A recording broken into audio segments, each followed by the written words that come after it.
Tila nabigyan na naman nga ng ibang kulay ang pagsasama nila Dominic Roque at Catherine Bernardo sa IV Clinic.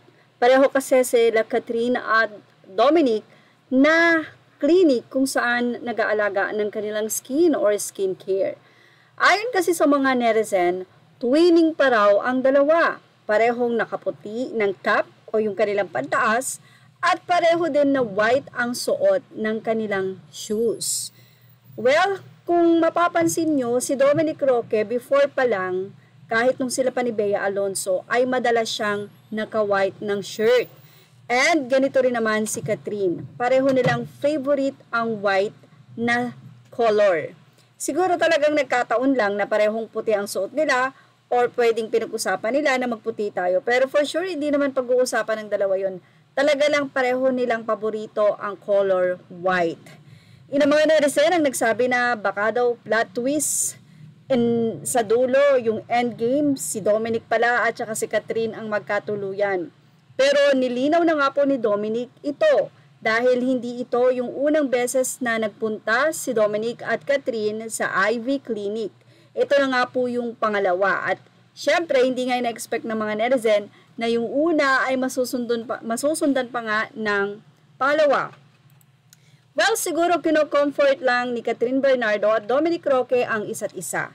Pero ayon nga kay Dominic Roque, kapatid ko yan.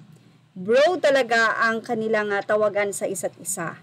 At since then, si Catherine at si Dominic ay sobrang close at yung pagiging close nila ay parang tunay silang magkapatid. Kaya naman napakalabo nga ng mga iniisip ng mga netizen na sila talaga ang endgame. Pero syempre sa mga ilang netizen, baka naman talaga sila ang para sa isa't isa.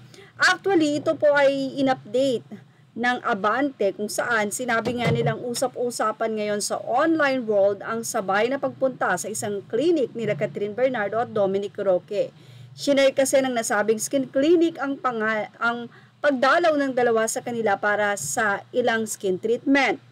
Ang kinaloka o kinawinda nga daw ng ilang mga netizen, maliban sa sabay silang nagpaderma ay parehas sila ng kulay ng damit at sapatos na akala mo raw ay magjowa. Pero ilang beses na ngang sinabi ni ex-fiancé ni Bea Alonzo na kapatid lang ang turing niya sa ex-girlfriend ni Daniel Padilla. Kahit magkapatid lang ang turingan ng dalawa ay may ilang netizen ang makulit at siniship sina Kat at Dom na parehong galing sa failed relationship. Mababasa nga sa comment section na nasabing Instagram post ng skin clinic ang pagsiship sa kanila ng ilang netizen. Hindi masama, bagay naman sila at mabait si Dominic. May chemistry talaga sila. Plot twist, baka sila talaga para sa isa't isa. Malay natin, mas bagay si Catherine kay Dominic kaysa kay Alden. Magkamukha sila in some ways. Cute. So, kayo pong mga ka-showbiz snap natin dyan. Ano sa palagay nyo? Ilagay na ang inyong opinion sa ating comment section. Images or all credit to the rightful owners. Thank you for watching Showbiz Now.